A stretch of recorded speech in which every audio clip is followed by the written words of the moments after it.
Hi everyone, welcome to this new episode of CX Update, your monthly CX inspiration video. Welcome to this new show, everyone.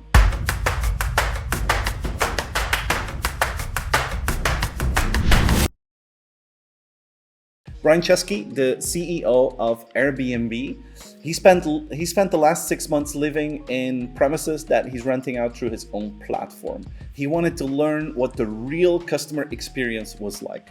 And it was an eye-opening experience for him because in many cases it was a good and flawless experience, just as he was promised.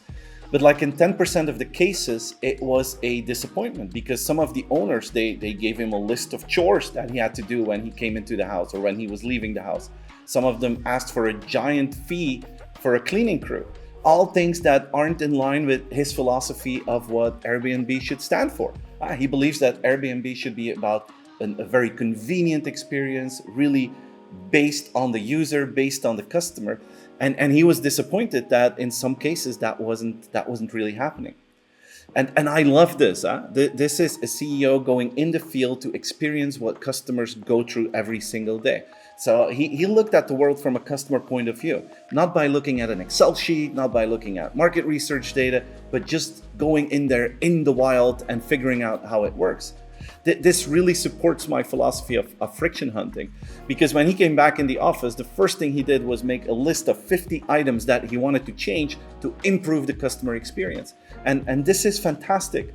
I'm a big believer that 100 small things can have a much bigger impact than just one or two big strategic projects for your customers. It's in the details, it's in the frictions that you win or lose customers, and the consistency of that. And by going in the field, Brian really experienced what it was like. And this reminded me of an article in the Harvard Business Review a couple of years ago. The title was How CEOs Spent Their Time. And the results of that study were astonishing. Like 3% of the time of CEOs, their time, they're spending it with customers. Only 6% is going to time with frontline staff. And 72% is being spent in meetings. So after a while, you live in your own bubble, you live in your own world, and you're really distanced from the customer. Just by spending time with customers and going through the customer experience yourself, you really figure out what you should change. And I think this is a must-do thing for every leader out there. So Brian Chesky, thanks for doing this. There's this new CX concept that I'm really excited about. I learned it from one of my clients recently. They have this thing that they call non-negotiable rules. And it's not towards suppliers, it's not in negotiating with customers. No, it's in terms of customer experience. Non-negotiable rules. What are the rules that we really stand for, that we will, a certain service level that we always fulfill towards our customers? Maybe for you, it's when a customer is asking a question, you always reply within X amount of time. And I did some research about that, and like Disney has a lot of non-negotiable rules. One of them is this.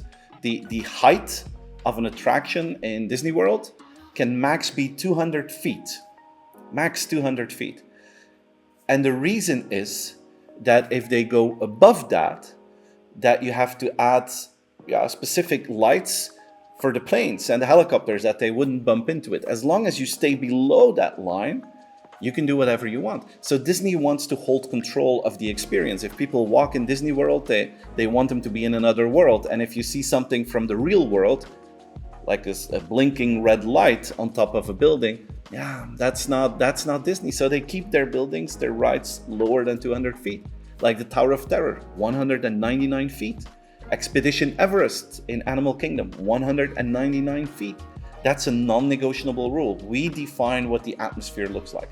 Or another non-negotiable rule at Disney is when a small child is walking around with an ice cream and they drop it and they're super disappointed, they start crying, they're upset. No matter what your role in the park is, if you see that happening, you need to act upon that and go to that family and say, oh, we're so sorry that you dropped your ice cream. Just come with me. I'm going to give you a brand new one straight away. It's one of the non-negotiable rules. And the thing with non-negotiable rules is it gives a clear message to the team.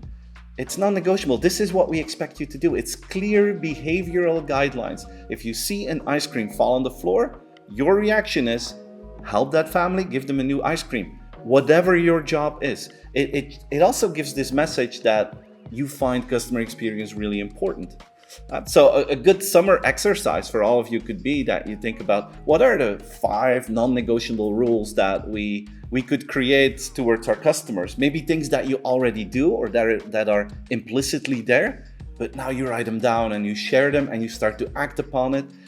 It makes everything very, very concrete and very, very clear. So your summer homework, think about the 5 non-negotiable rules that you have with your clients. Okay guys, so this was my monthly CX update. I hope you enjoyed it. If you did, please like the video, share it with others, and talk about it with your friends and colleagues. This was the last one of this season. I'm going to take my annual summer break, and I hope to see you again in September for new content, new inspiration, and also, important, a new book that will come out. The title will be A Diamond in the Rough, so stay tuned for that. At the end of September, a new book is coming out. I'm very, very excited about that. Have a great summer, everyone. Thanks for being here. Thanks for supporting me, and have a great customer experience out there. Bye-bye.